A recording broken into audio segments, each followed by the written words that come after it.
इतना भी ज्यादा डरना है क्या? आप देखिए Q3 की जो डील विंस रही हैं वो तो रोबस्ट रही हैं, वो काफी अच्छी रही हैं। मिड कैप आईटी में भी अगर आप देखें तो वहां भी रोबस्ट रही हैं और लार्ज कैप आईटीज में भी रही हैं। तो इतनी बड़ी कोई फंडामेंटल परेशानी तो नहीं आई है वहां पे, अगर वो देखा जाए डील विंस को देखा जाए, जो सबसे बड़ा पैरामीटर ऑफ कोर्स होता है।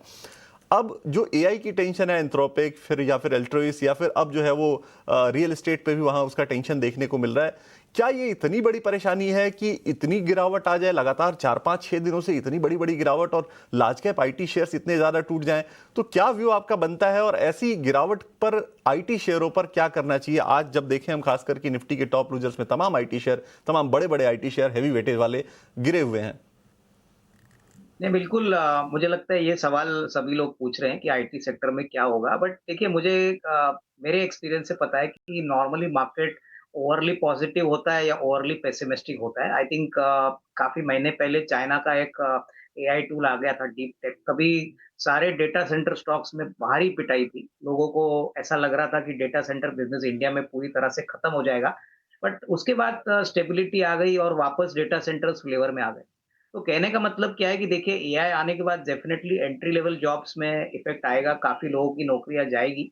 बट देखिए आईटी कंपनीज़ ने ये सारा सब कुछ पिछले 15-20 साल में देखा है। ऐसा नहीं कि आईटी सेक्टर में डेवलपमेंट नहीं हो गया है या they have not evolved to the changes. कहीं न कहीं थोड़ा-सा झटका लगेगा आईटी कंपनीज़ को, बट एंट्री लेवल के नौकरियों के लिए ही खतरा है। मुझे नहीं लगता है जो हायर लेवल पे जो काम होता है आईटी में, वहाँ पे कोई दिक्कत होगी। इनफैक्ट मैं तो कहूँगा कि इंडियन आईटी कंपनीज़ काफ़ी स्मार्ट है, वो एआई को एक्चुअली एक अच्छा टूल समझ के उसके उनके बिज़नेस को अपस्केल करेंगे। बट अभी माहौल ऐसा है कि सब कुछ खराब लग रहा है, पूरी तरह से मार्केट डाउन है, ऑलमोस्ट 10% से 10% करीबन फॉल आ गया है। तो मुझे लगता है कि जिनके थोड़ा रिस्क एपेटाइट ज़्यादा है, वो बड़ी कंपनीज़ पे अभी भी बेट लगा सकते हैं, जैसे कि टीसीएस है, एचसीएल टेक्नोलॉजीज़ है, इन्फोसिस है, उसके बाद परसिस्टेंट है। ये सारी कंपनीज़ के मैनेजमेंट्स के पास काफ़ी अच्छी बैंडविड्थ है। अभी शायद कोई खरीदता है तो इतना इमीडिएट आउट परफॉर्मेंस नहीं आएगा, बट कम से कम 1 आध क्वार्टर का परफॉर्मेंस आप देखिए, मेरे ख्याल से let the water settle down, उसके बाद आपको डेफिनिटली इस सेक्टर में ग्रोथ ज़रूर मिलेगा। मुझे नहीं लगता है कि इंडियन आईटी सेक्टर खत्म होने वाला है और यही शायद मार्केट को लग रहा है कि अभी सारी कंपनीज़ में एक वन साइड सेल ऑफ दिख रहा है।